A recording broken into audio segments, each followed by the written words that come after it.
Peaaegu 2 kuud väitis Islaamivabariik maailmale, et nende uus ülemjuht on elus. Nad tunnistasid, et ta sai vigastada, kuid nad kordasid pidevalt, et ta paraneb. Nad andsid meile isegi ähmaseid üksikasju, et keegi ei kahtleks nende loos. Nad kordasid, et tal olid nägu ja huuled põletushaavu saanud. Tal tehti jalale 3 operatsiooni ja enne avalikkuse ette ilmumist võib ta vajada plastilist kirurgiat. Aga nad tahtsid, et kõik teaksid, et ta on elus ja vaimselt terve. Teeb riigi nimel otsuseid, samal ajal vigastustest taastudes. Eile see vale paljastati kogu maailma ees. Ja see juhtus Mossadi linnas, samas linnas, kus sündis Ali Khamenei. Režiimi toetajad maalisid uue ülemjuhi näo märtri seinamaalingule, mis tähendab, et ta on surnud ja inimesed leinavad. Kui see on tõsi, võib sellel olla katastroofiline mõju Iraanile ja loomulikult ka käimasolevatele rahuläbirääkimistele Ameerika Ühendriikidega. Alles eile kinnitas president Trump läbirääkimistest lahkumise põhjust. Ta ütles, et keegi ei tea, kes tegelikult ohje hoiab. Keegi ei tea, kes on riigi tipus, kes on Iraani juht. Ja nüüd liiguvad kuulujutud, et isegi ülemjuht võib olla surnud. Kuulake seda avaldust. Kui rääkida Iraanist, siis pärast seda, kui on selgeks tehtud, kes seal võimul on, kas karmiliinilised või IRGP-ga seotud juhid omavad suuremat võimu, kas USA teeb siis kokkuleppe? Mida sa sellel aastal relvadega teed? Millega tegeled? Ma tegelen sellega, kes iganes seda asja juhib. Nemad ei tea, nad on sees. Nad kaklevad omavahel. See on tohutu sisetüli. Tõenäoliselt võitlevad nad paljudel juhtudel juhtpositsiooni pärast. Ma arvan, et nad võitlevad selle nimel, et mitte juhiks saada. See on sellepärast, et me kõrvaldasime 2 juhttasandit, aga ma tegelen ükskõik kellega vaja. Aga pole mingit põhjust oodata 2 päeva ja lasta inimestel reisida 16-17 tundi. Ja me ei tee seda nii. Me teeme selle ära. Kui nad tahavad, võivad nad mulle helistada. Kõik kaardid on meie käes. Me võitsime kõik. Kõik kaardid on meie käes. Nüüd anname veidi rohkem tausta selle uue kõrgeima juhi kohta, kes võib varsti olla jälle vana ülemjuht. Tema nimi on Mojtaba Khamenei. Ta on eelmise kõrgeima juhi Ali Khamenei poeg, muutes Islamivabariigi omamoodi monarhiaks. Ta oli samas kompleksis, kui sõda algas, kus Ali Khamenei pidas suurt kohtumist Iraani tippametnikega. Me kõik teame, mis seal juhtus. Iisraeli hävitajad hävitasid selle kompleksi koos kõigiga, kes seal olid. Kui sa unustasid, siis siin on rohkem detaile. CIA on tegelik põhjus, miks Khamenei on surnud. Kuude kaupa jälgis agentuur tema asukohta, harjumusi ja liikumisi, kuni nad teadsid tema ajakava paremini kui tema enda turvameeskond. Pärast 12 päevast sõda 2025 aasta juunis oli Khamenei muutunud nii paranoiliseks, et tema maa-alune bunker kaevati nii sügavale, et ainuüksi lifti sõit põhja võttis üle 5 minuti. Ameeriklased teadsid seda, nii et nad ootasid õiget hetke, mis saabus 28. veebruari hommikul. CIA sai jälile haruldasele laupäeva hommikul toimuvale kohtumisele, kus kogu Iraani kõrgeim juhtkond oli ühes kompleksis Teheraani kesklinnas koos. Khamenei ise tuli selleks kohtumiseks maa alt välja, sest ta uskus, et päevavalguses on ta vähem ohustatud ja just seetõttu kaotas ta valvsuse. See oli viimane viga, mille ta kunagi tegi. CIA andis selle kõrgtasemel luureinfo otse Iisraelile edasi ja mõlemad riigid alustasid operatsiooni kohe sealsamas. 2 tundi pärast seda, kui Iisraeli hävitajad õhku tõusid, pommitati Khamenei kompleks rusudeks. On naljakas, et Iraani oli kuid ette hoiatatud, et sõda on tulemas ja ometi oldi piisavalt rumalad, et kogu juhtkond ühte hoonesse kokku koguda. Nüüd, Mojtaba õnneks, vähemalt nende teadete põhjal, mis Iraanist on tulnud, oli ta residentsis, kuid rünnaku hetkel oli ta just välja astunud. Võib-olla läks ta värsket õhku hingama või lihtsalt sigareti tõmbama. Ma täpselt ei tea. Aga kuna ta oli välja astunud, siis ta ei surnud. Aga ta sai raskelt, ja ma mõtlen väga raskelt, vigastada. Tegelikult alles 2 päeva tagasi kajastasime New York Timesi raportit, mis rääkis tema vigastustest ja kui tõsised need olid. Raporti kohaselt on tal juba ühele jalale tehtud 3 operatsiooni ja ta võib vajada proteesi, sest see jalg on nii tõsiselt kahjustatud. Tema nägu ja huuled on põletushaavadega. Tal saab olema kogu ülejäänud elu väga raske rääkida. Ja lisaks sellele ütleb raport, et tal võib olla vaja plastilist operatsiooni enne kui ta avalikkuse ette ilmub. Aga raport rõhutas ühte asja. Ta on elus ja vaimselt stabiilne, langetades kulisside taga Iraani puudutavaid otsuseid. nüüd on väga lihtne eeldada, et selle raporti allikaks või allikateks olid Iraani ametnikud, kes kuuluvad režiimi ja teavad midagi kõrgeimast juhist. Võib-olla nad ei kohtu temaga, aga nad teavad, kuidas tal läheb. Või teiselt poolt, see kõik võib olla üks suur vale, sest keegi pole tegelikult kõrgeimat juhti pärast seda esmast rünnakut näinud.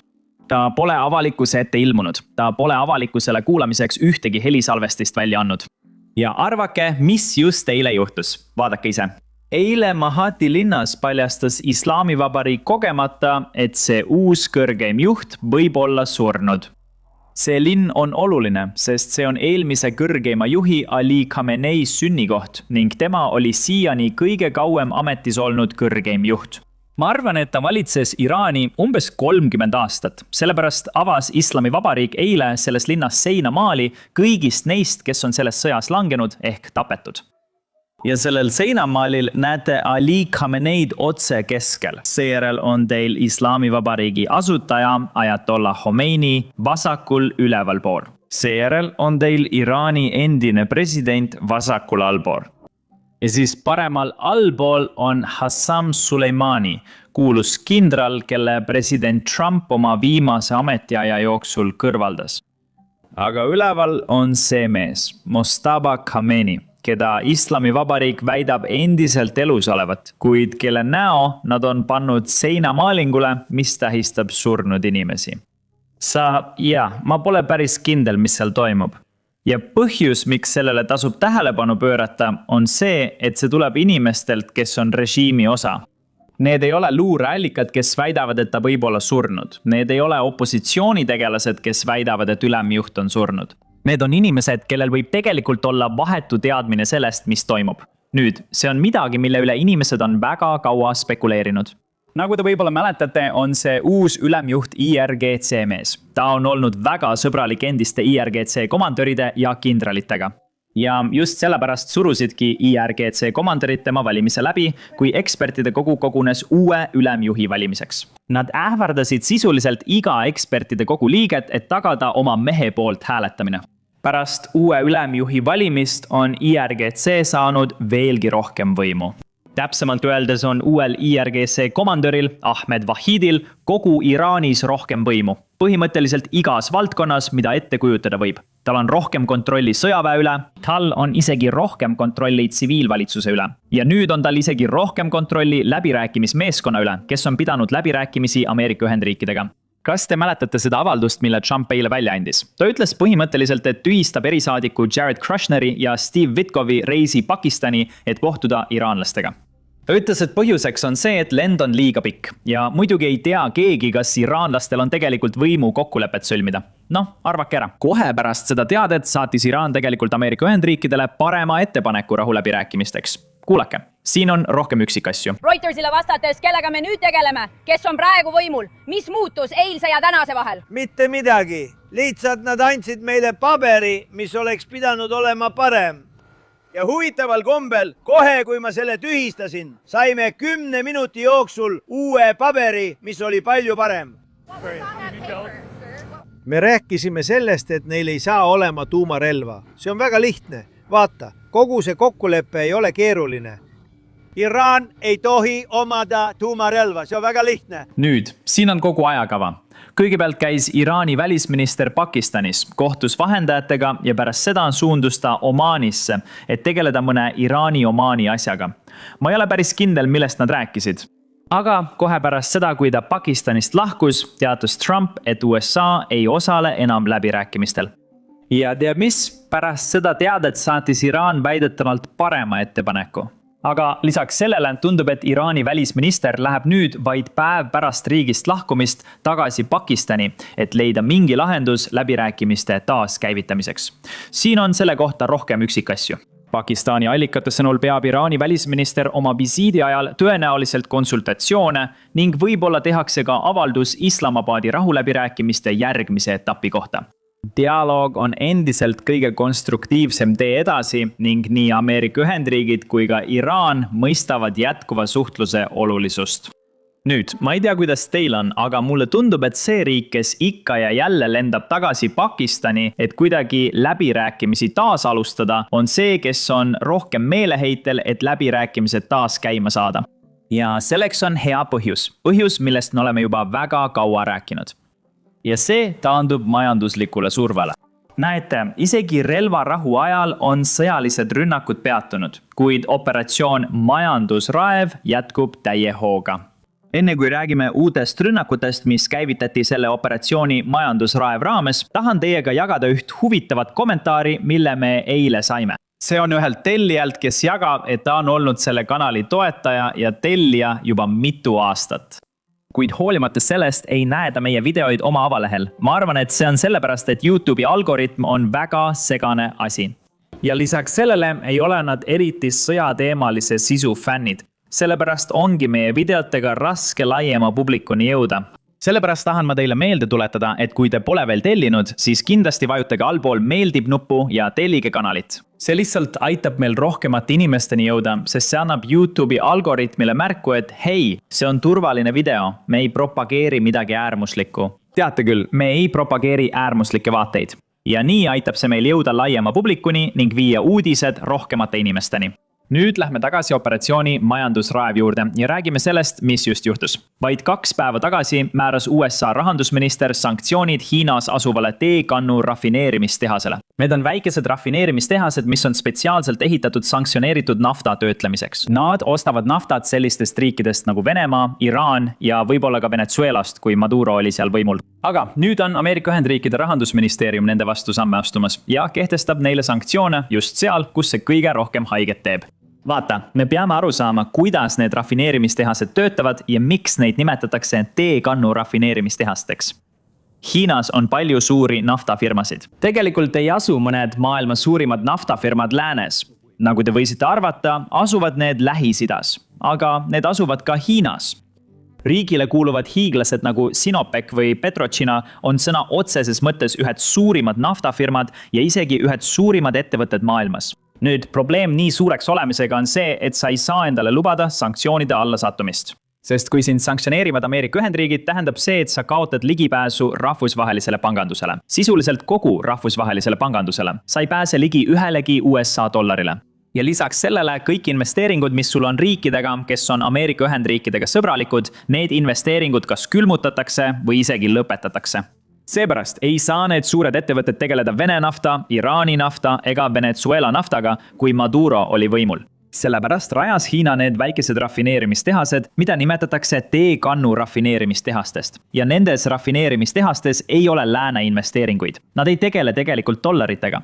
Nad ei tee tegelikult midagi suurel skaalal. Need on väikesed rafineerimistehased, mis ongi ehitatud selleks, et tegeleda sanktsioonide all olevatest riikidest pärit naftaga. See tähendab, et kui neid ettevõtteid sanktsioneeritakse, siis see ei muuda tegelikult nende äritegevust ega tee seda raskemaks.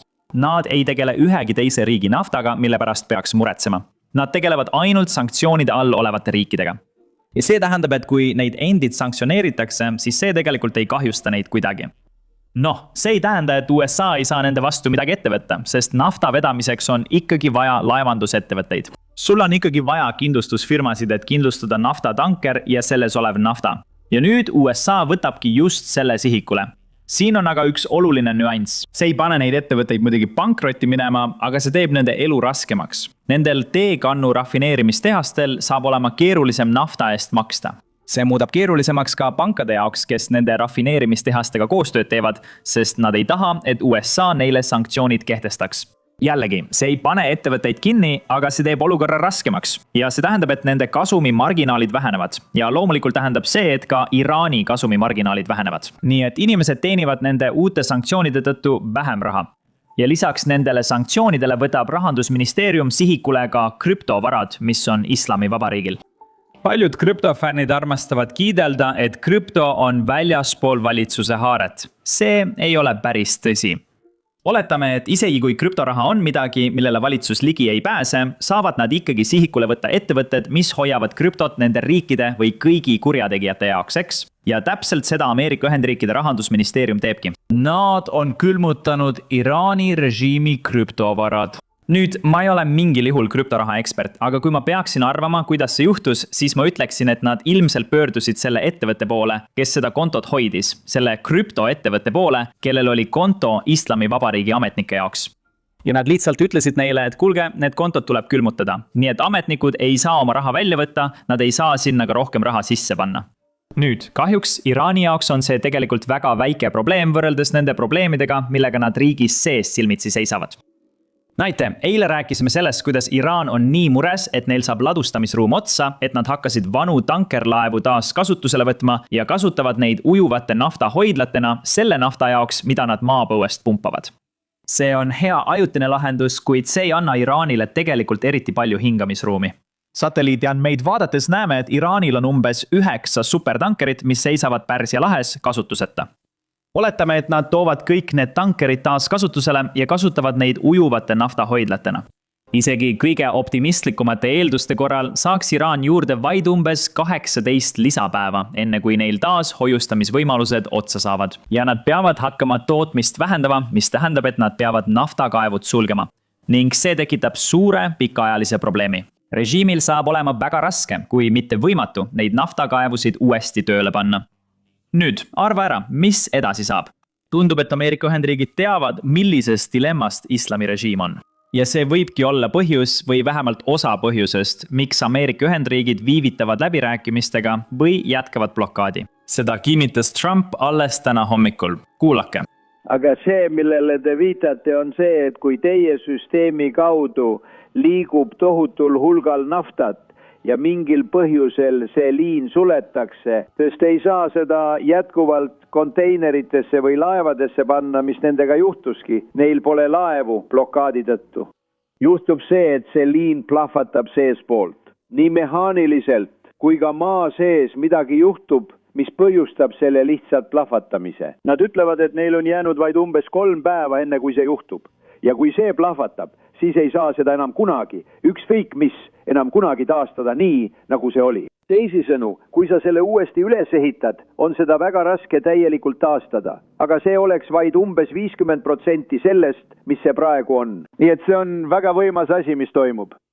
See on mingil määral seotud loodusega, aga kui see lõpuks ummistub, teisisõnu, kui sa pead selle sulgema, sest sul pole enam kuskile seda õli ladustada, kas laevadele või mahutitesse, mis on peaaegu täis saanud, siis juhtub väga halb asi.